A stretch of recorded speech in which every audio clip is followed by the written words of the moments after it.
Welcome back, guys. For anybody wondering, it's still pretty cold in north central Illinois. They say it's warming up, but I don't know where. But anyway, welcome back to the channel. This is another weird one, guys. We installed a windshield and roof on the Polaris XP yesterday. Took all the camera gear. I was going to film it. Did film some of it. But it quickly turned into an absolute fiasco. So you're gonna see a little bit, and you're gonna hear why in this video. But needless to say, I wasn't a happy camper. I didn't really do much of an intro. I didn't do any outro. It was just a really bad day. But anyway, that's where we're at. In this video, like I say, you're gonna see a little bit of time lapse, and then you're going to hear my my little rant, and then we'll kind of close out the video with some thoughts and other stuff. So you're going to want to stay tuned for this one. All right, so today we're putting on Superatv roof and windshield. And we've already got started a little bit. That's on me. We had some confusion and trying to get stuff figured out. First thing I will say is Superatv and their lack of instructions in the mirror and stuff, or in the windshield and stuff, ridiculous.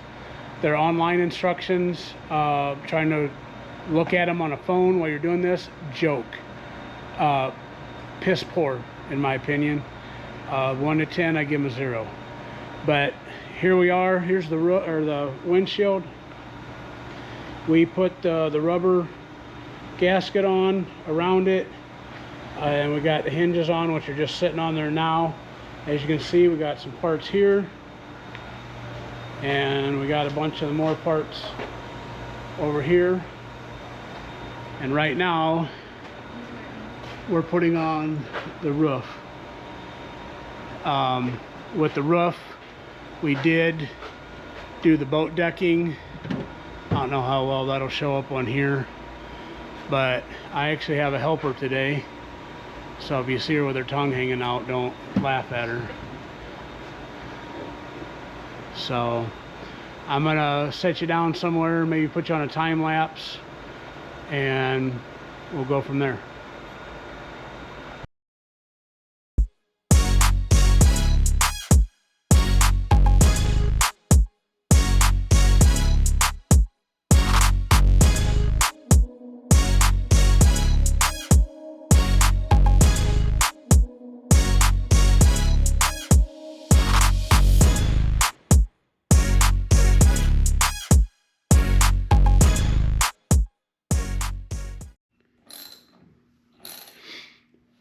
All right, guys, we finished up. Apologize we didn't film very much, and I'm going to tell you why. The roof went on super easy. It's not rocket science, just a matter of bolting it down. But the Superatv windshield, I'm going to grade it 2 different ways. The first way is fit and finish. I would say it looks nice, seems to function well like it should. The only gripe I have is over here on the, well, actually on both sides, as you can see, the latch up in there through the window, and the latch on that side, you can't get in the glove box without loosening up the window. Big deal? Maybe not, but in my opinion, it shouldn't be that way. But the big thing is, and I hate to be this way, but the second way I'm going to grade it, Superatv, is there was no instructions in the box, which, you know, whatever. I know that's kind of the way things are done now. But I did go online on their website and download the instructions onto my phone for this. And I can only describe it as an absolute shit show. The worst instructions I've ever had, or ever had to follow on anything I've ever put together. Whether it's side-by-side RC cars or Tonka toys. Superatv ought to be ashamed of themselves. It's just beyond ridiculous. This should have been at most hour and a half job. And I think, well, let me look. We are I think we're about four and a half hours into it. That's just ridiculous. So this very well, just because of the instruction aspect of it, this very well could be the last thing I ever buy from Superatv. It's uncalled for. It's ridiculous. So, but again, apologize we didn't film very much, but there was a lot of cuss words being said, and my patience is not very good anyway, so it was just bad all the way around. Plus, we stripped out a couple tools, had to run and buy some more tools. So that's where we're at, but I'm going to sign off right now, but I'll jump on here a little bit later and finish out the video. But just wanted to let you guys know it is done. Fit and finish nice. Instructions, piss poor at best. See you guys in a little bit. All right, I'll give you a little quick walk around here. I showed you a little bit yesterday. This is the following day. Here's the windshield with the Superatv roof. Fit and finish wise, the windshield is pretty nice. It's got a nice seal on it. The only thing, like I pointed out earlier, is there's no glove box on this side, so this handle kind of doesn't matter. But over there, if you can see, it is barely clearing the glove box. If you wanted to get something out of there, you're definitely going to have to raise the windshield to get into there. Huge deal. You know, I don't know. Some would say yeah, some would say no. I haven't really decided yet. I'm probably going to hate it the first time I want to get something real quick out of there and I got to raise the windshield, but you know, it is what it is. But here's the inside of the roof. We did install the boat decking just to kind of help with the heat when it does finally warm up out here, and maybe a little bit of sound and rattling. But that's where we're at. So I haven't really did much of a walk around on this thing since we got it, just because it's been too cold. I've been able to take it for a few little short rips. Matter of fact, I just got back trying to get the break-in time done on it so I can get the first service and stuff done out of the way. We are currently researching some solutions for a little bit of tool storage in that. I know everybody goes with the pack out stuff. That's kind of where I'm leaning, but man, to get that stuff and to get a nice bracket to hold it down, just super expensive, especially when you get the tools in there. But otherwise, this is just kind of a quick little walk around. Obviously there's going to be more videos to come, but here's the other side. Like I said, it's got a, you know, it's a nice seal. This is an off-road vehicle. It's not like the Highland where, you know, I want it to be airtight and that kind of stuff. So it is pretty nice, but we're going to get into a little bit more on my feelings about the situation and stuff. And I do need to, anybody that's got XPs, Pro XPs, let me know. I got to get a hold of the dealer. I got a pretty good rattle back here. I don't think it's anything, you know, to be overly concerned about. I think at this point it's just an annoyance. But she does have a pretty good rattle. I think it's almost sounds like a heat shield. That's pretty flimsy right in there. As you can see, I'm kind of moving it, but anybody that's got one of these, maybe just kind of let me know what you guys think, if you kind of experience the same thing. I think this might be the next upgrade, is the charge tube and the J tube with the blow off valve. Kind of been researching that stuff too. But anyway, drop me a comment down below. But I'm gonna cut you out here for just a little bit. I'm gonna put some things away, and then I'm gonna kind of give you my final thoughts on this whole windshield debacle. You can see the Highland chilling in there, kind of feeling neglected, I bet. But I'll be right back. You guys hang 10. Alright guys, as I'm sitting out here watching some trash burn, this is going to be the outro to the video. you know, as I told you, we've been gathering some bits and pieces for the new Pro XP. And I got some boxes in about a week ago. You know, and it's just like Christmas. Everybody's excited, and I've been wanting to get them installed. But it's cold here, and we're still deciphering what we're going to do with the shop.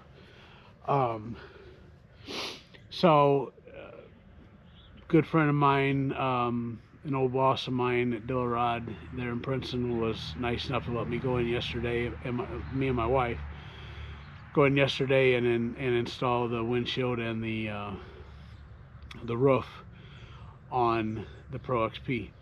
So, just a little quick backstory.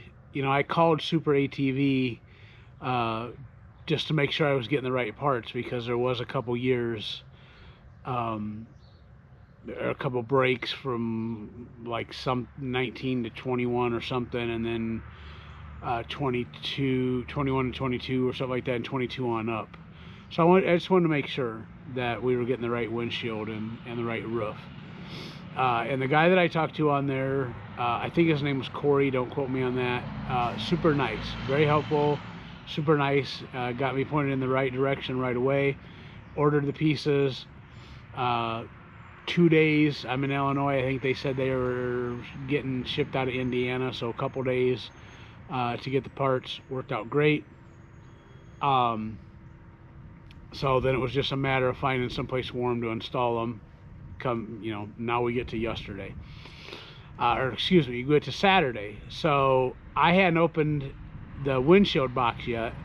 I opened the roof box because we installed the boat decking on there, and I wanted to get it on there, made sure, you know, had a good chance to get a good adhesive seal in the warmer climate. And then Saturday night, before we installed the windshield, I downloaded the instructions on my phone just as a backup, which I do with a lot of things, even my camera gear. I keep instructions and stuff like that on my phone. So we get in to the shop yesterday, and excuse me, this is Monday as I'm recording this the day after. We get in there, took a table in, we got everything laid out, open the box, no instructions. Not totally surprised, because for whatever reason, that's kind of the way of the world anymore, is nobody wants to print instructions anymore. Usually there's a QR code or whatever. So I was glad that I went Saturday night and downloaded the instructions, but I never looked at them on my phone. So after we got everything opened up and laid out and kind of separated and got kind of a lay of the land, I opened my phone to look at the instructions, and let me tell you, horrible, worst instructions I've seen. Not very detailed. The pictures, you know, especially being on a phone, was horrible. But the illustrated pictures and stuff on the phone, absolutely terrible. Worst instructions I think I can remember seeing on anything. And I had, prior to this, I had gone on YouTube and on their site and tried to find installation videos, because I thought, well, you know, kind of watch that and get a good idea. And I couldn't find any for this particular window. Maybe I just didn't see it. Not saying they're not there. I couldn't find one. So I'm looking up a part number here so I can tell you. The windshield that we installed was a I guess a Superatv's. It's a part number FWS-PROR-001-70 #AB. So that's the windshield that we installed. I wanted a flip out one. If this would have just been a straight poly windshield, you know, that was held on the 4 clamps, probably would have been a walk in the park. I went into this job thinking, you know, anticipating like an hour to an hour and a half to install. I don't remember. We got there around 9 o'clock, and it was like I think it was almost 4 hours by the time we were said and done. You know, I was a lawn and garden mechanic for 20 years, you know, so I'm not totally new to this stuff. First time I ever installed a windshield on a UTV, you know, I'm sure a lot of you guys watching this are going to be thinking, oh, it's not rocket science, and I didn't think it would be rocket science either. But when I opened the box to this particular flip out windshield, there was a lot of pieces. One of the biggest things that I hated most about it was all the hardware, the nuts and bolts and everything was in one bag. Nothing was separated out. There was a few pieces that that were left over that I don't know. I think they got to go on there somewhere, but there was nothing. I scoured the instructions for a half an hour trying to figure out where those pieces might go. So I'm going to grade this in two different ways. First off, fit and finish looks really nice. Looks well put together. The seals look really good. It looks, for an off-road machine, you know, it's not like the Highland. It's not going to be airtight or even close to airtight. But for an off-road machine, it looks like the window is sealed very well. So fit and finish, I'm going to give it, you know, 7.5, 8 out of 10. The thought process, I'm going to give it about a 3 out of 10, only because, as I showed you guys previously in the video, where the handles are and the glove box, especially on the passenger side, again, I've not really thought too much about it, you know, whether I love it or hate it. I'm sure I'm going to hate it the first time that I'm trying to get something out of that glove box in a hurry. But, you know, if that's the worst thing that I've got to deal with, you know, maybe it's not that big of a deal, but could have been thought out a little bit better. But now, as far as the instructions and some of the hardware, not good at all. I'm gonna give them like a 1.5 out of 10. Hopefully, I doubt it because I'm a super small channel still. But if by chance somebody from Superatv were to see this or know somebody there and shares this video with them or whatever, and they want to call me and talk to me, hey, I'm more than happy to talk to them about it. But absolute garbage. Instructions, absolute garbage. And honestly, you know, sitting here today after I kind of calmed down, because yesterday my wife was helping me, as you saw in the video, which was her first appearance on the video. If she was here, she could speak that I was not happy.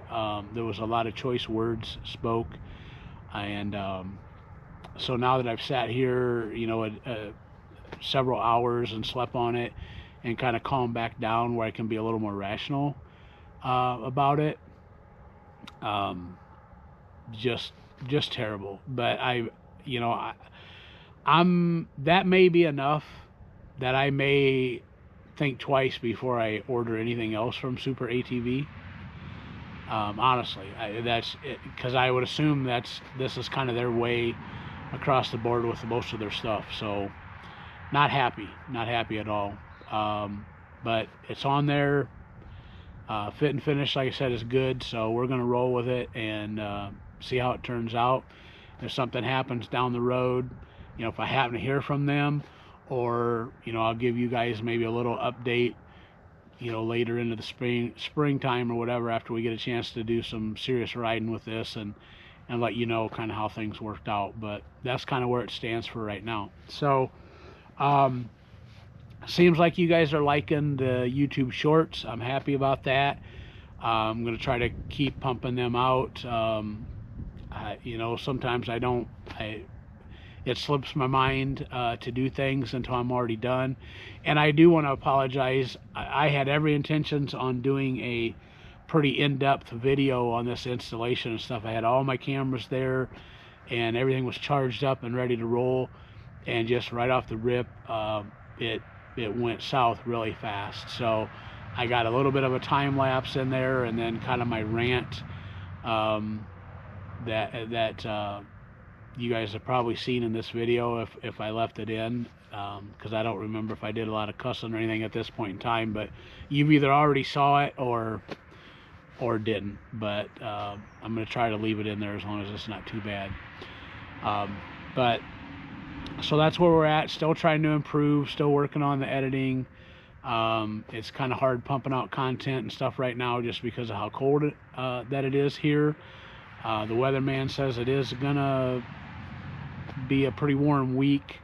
We are in the week, this is Monday, February 9th, and they're saying that this week is supposed to warm up a little bit, so hopefully that happens. I know we are kind of looking at maybe going up north or down south in either April or May to do our first kind of get out and ride. We're just starting the planning stages on that, looking for places to stay and options, and kind of talking that over. So that's literally as far as we've got on that. I'll keep you guys updated. But other than that, that's about all I got today. I am looking at some other updates for the side-by-side, for the especially for the Pro XP. The Highland's pretty much decked out, I think, about as far as I'm going to go on it. There might be a few pieces I'd like to put on it, but we'll kind of see how that goes. But the Pro XP, looking at maybe adding, swapping out the charge pipe and the J-tube and the blow-off valve.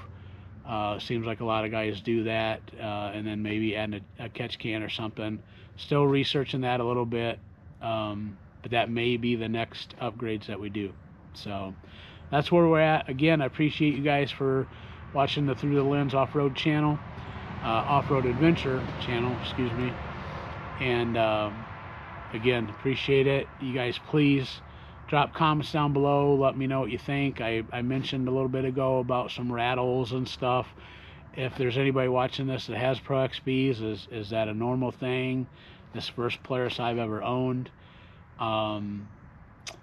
So let me know, drop a comment. But again, I appreciate you guys watching. Please, if you would, like, comment, subscribe, share, pass this on. We're trying to grow the subscribers, and I promise I have every intention that this channel is going to get better. It's just, you know, all my life, or most of my life, I've done photography. So this video thing, although some aspects of it are similar, it's very different than what I'm used to. So I'm still trying to find my way, I guess, is the best way to put it. But again, appreciate you guys. Thanks for watching. Like, comment, subscribe, and we will see you guys on the next one.